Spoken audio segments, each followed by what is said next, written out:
Sista lamang ang papangalanan niya, aba, biglang naglaho ng parang bula ang atensyon. Parang wala na nagtanong. Parang wala ng interes para alamin, sino-sino nga ba yung mga yan? Kung ako po yung tatanungin niyo, alam ko merong 6 na senador. May nagtatanong sa akin, bakit wala si Cheese?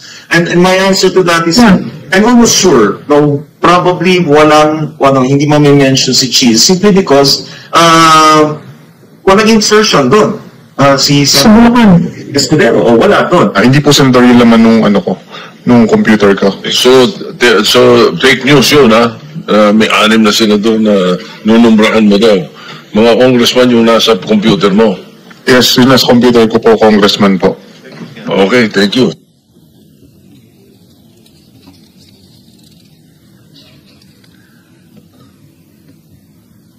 Nagkataon lang ba, Ginoong Pangulo, na ang mga nakaupong senador na dinidiinan sa ngayon ay ang dating Pangulo, dating pro tem, dating punong mayoriya ng Senado, na lahat nagkataon din lang ba na bumoto kontra sa depektibong impeachment ni Vice President Duterte o talagang tinumbok lang kami?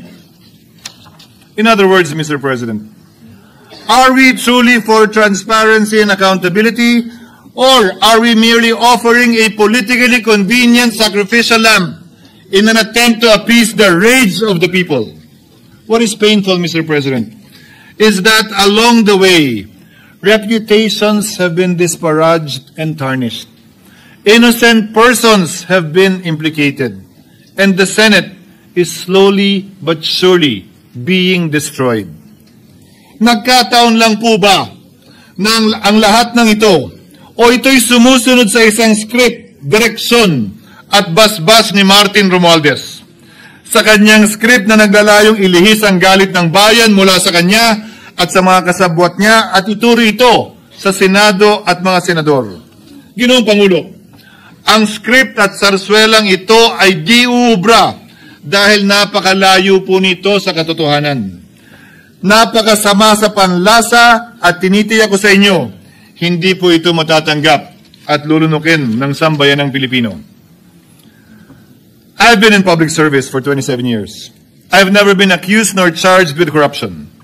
This is the sterling record which they are trying to tear down, and I tell you, they will not succeed.